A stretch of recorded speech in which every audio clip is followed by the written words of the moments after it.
I'm Dan Galusha. Welcome to another edition of Shoot and Plink. We've got the Umarex Ruger 1022 back again with us, and I'm going to do something that people were requesting, and I thought about it too, just because of the magazines that were similar. That's comparing the Ruger to a Crosman 1077. Now, first off, we had done a review before on the Crosman, and I had the scope mounted on it, and it worked really well. In fact, what we're going to do though is I took the scope off. The reason being is that I don't have a rail mount for the Ruger, but it is set up just like a regular Ruger 1022, which has an already pre-tapped and has the rail and all of that, but I don't have that on. So out of fairness, we're going to shoot both of them in open sights. To start off with, we're talking about the scope. Okay, the scope was mounted right here. It's already got the rail, but this is all plastic. All this is plastic. With the Ruger, that's metal. It's tapped and ready for a regular Ruger rail. So there's a plus on that one. The sights with the Crosman, you've got a pretty bright fiber optic right up here, as you can see, and back here you've got your just a regular old plain one like that, and it is adjustable for the elevation. Windage wise, you can unscrew these and move this back and forth and do some windage. That's good, because on this one you can do that. You cannot adjust it for windage, but you can adjust it for elevation. The thing I like about this one is it's got the same sort of a sight that the Henry has, which is a white diamond with the brass bead, and that works pretty good. But not being able to adjust it for windage can throw you off a little bit. You gotta use good old Kentucky windage, as they say.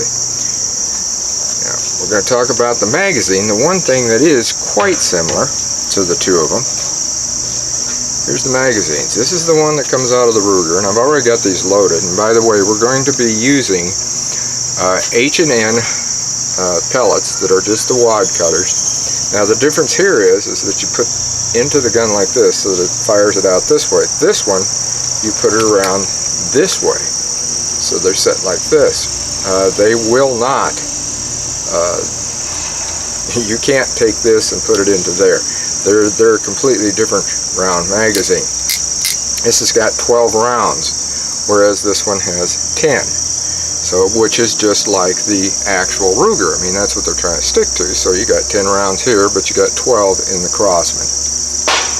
CO2 wise, and again, what I've done is I've loaded Umarex CO2 into the Umarex gun, the Ruger. And this takes 2 cylinders. 2 cartridges go in here, and they go into there. And if you watch the review, the first review, you will see how to load those, because I loaded it. This one's already loaded. Now, this one, the Crosman, uses 1 CO2, and I'm loading the Crosman CO2 into this. And it goes right up into here. You can get about 40 rounds off of a single cartridge. With the 2 cartridges on the Umarex Ruger, I got around 98 rounds with that. So you can see the difference there. What about weight wise? Well, this one's light, this one's heavier. This one I really think has got a lot more metal in it, especially right into this area. So that's good. This one has got a wooden stock. You're not going to see too many of these in wooden stocks. Price wise, the Umarex Ruger is going to be a little bit more money.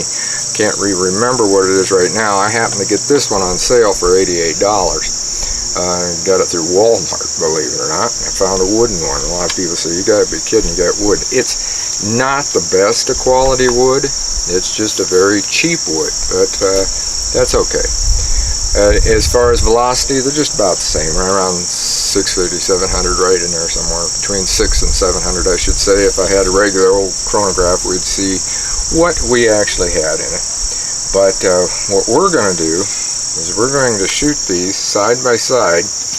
I've got two targets. I've got a double target set up, and they're going to be on the same level, so that will keep it too. And we're going to fire these and just see what happens with it.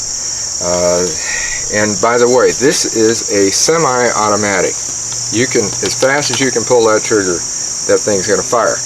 This one is not. This is a double single action that you have to actually pull this back to prime it for a shot, and you can fire every one of them like that by pulling it back, or you can use a double action. It does have a little bit heavier trigger pull on it with that.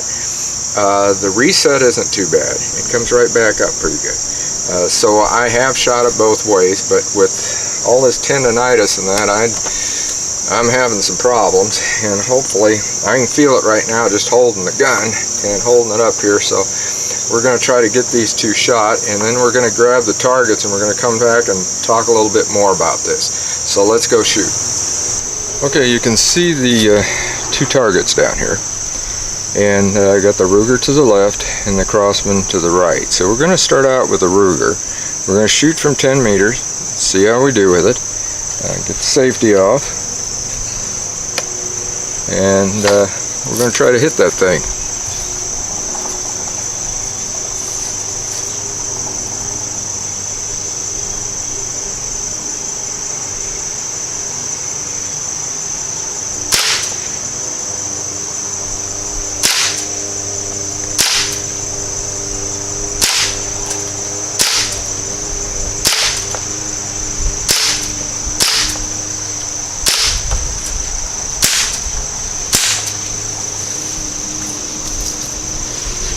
I fired 10 rounds there, got them, and I used it all on double action, so that made it a little bit tougher. Now we're going to fire the Crosman.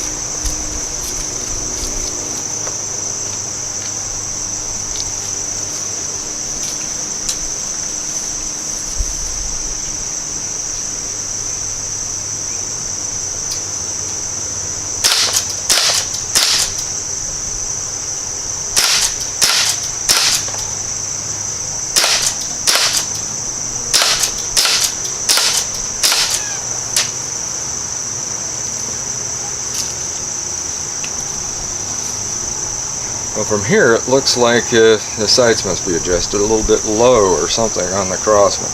Anyway, we're going to grab the target and we'll go talk about it. Well, here's the target, and you can kind of see I actually got more of the bullseye on the Ruger, whereas the Crosman I got a good grouping down here, and it was definitely shooting low, as you can see. And this one I did it all with double action. Now, maybe if I'd have done the single action and pulled it back, it would have helped, especially with this banged up arm. And every pull, I could feel it. Anyway, that's what I did. So I'm going to just leave that up to your opinion. And I know there'll be a ton of them as to the grouping or whatever. And the sight-wise, get rid of this. You see it. Again, this up, it's hurting, I'll tell you. I really like these sights, and even though I can't adjust it for windage, I was able to hit close to the bullseye on that. I'm not saying I don't like this Crosman, because I do. I got this one way before I ever started shooting any Umarexes. And I don't know, I can't. Well, I can raise it. There's no doubt about that. I can see that right now. It does need raised just a little bit. In fact, probably about a good inch or so. So that can be popped up, and it's probably down further, and I never thought about that. I had the scope on this thing, and that was probably lowered down some because of that. So you can see if I raise that up with that grouping that I got there, that's probably going to drill the center out. I used to drill the center out with this thing, and that's what surprised me, but I never thought about that. I had the scope on there, and I bet I dropped that down so that scope would mount better, because I had a Tasco scope on this thing.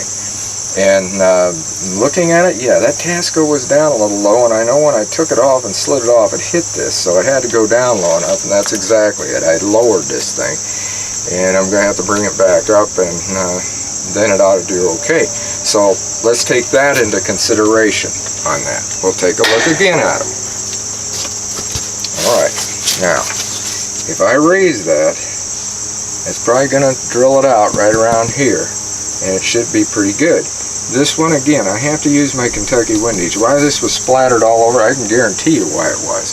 For one was, I was using all double action, and I was having a hard time pulling that trigger. So, you know, I was able to get a couple right in here.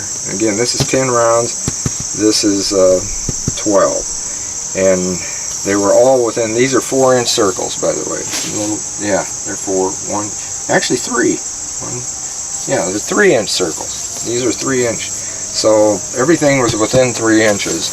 And if you can get it within 3 inches, remember, if you're qualifying, if you can get it within 9 inches, you qualify. So 3 inches is right dead center. In fact, in one of those B27 targets, at 3 inches is the middle. So, you know, that's not too bad for either gun, I would say. But again, if I adjusted this one up a little higher, that grouping would have probably been right in the center. So that doesn't shoot too bad.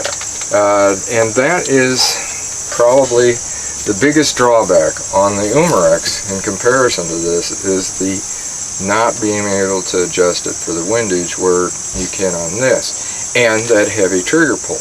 Also, again, this is a semi-automatic. You can fire it as fast as you can pull that trigger.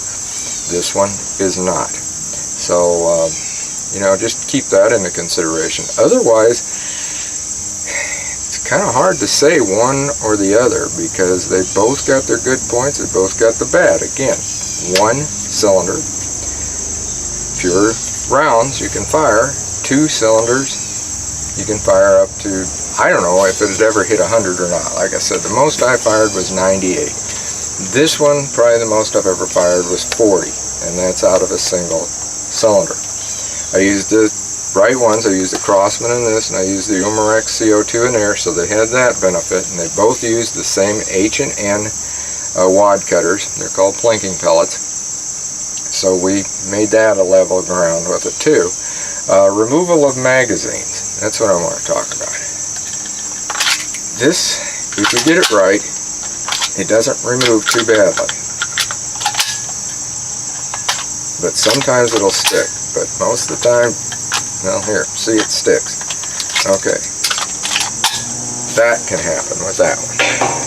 This one is a different removal. You push this forward, you put your finger in here, and you pull it out. Just like that. That's all you gotta do.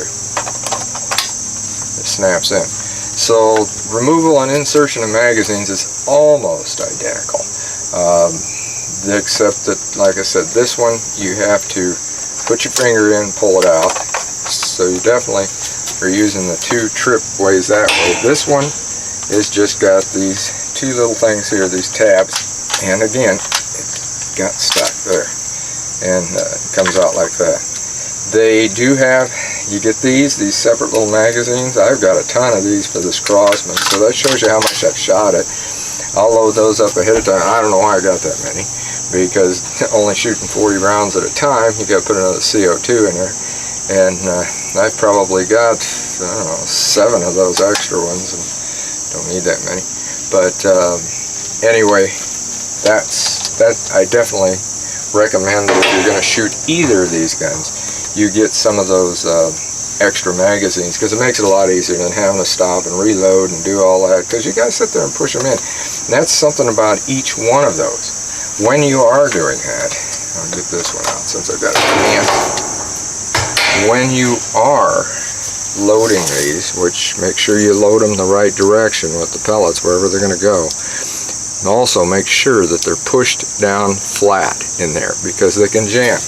And when the CO2 starts running low, don't keep firing, because there's a good chance that you're going to have one of these jamming here, or you're going to have it jam right in the barrel or something like that. Then you got to get a ramrod, put it in there, and clean it out. So You know, always keep that in mind too, because you're not going to get any good distance anyway. Once it starts running out of CO2, it's just going to go right on down. So, you know, and most of you, all of you know that. But that's it. There's the Crosman 1077 wooden stock model, and the Umarex Ruger 1022. So like I said, you can make up your own mind. Definitely a little bit heavier because there's a lot more metal in this one. Hey, don't go away. I'm shooting after we're done here, and I'm going to take that Crosman and readjust those sights. Okay, I couldn't stand it. I had to readjust this Crosman because I knew I used to be able to blow the center out of things with it. Well, guess what? I did a little bit of adjusting. Yep. And here we are. This was after the cameras were off, and I still didn't get it high enough here. Got a little bit too high, brought it back down, and this is what I did with the final rounds. Blew out the center. I knew that could happen. Knocked it right out of there. Look at that. See? Knocked the center out. So, that was after some adjustment. Little goober still does pretty doggone good with open sights. Took that scope off and away she went. So until next time, shoot safe and have a great day of blinking.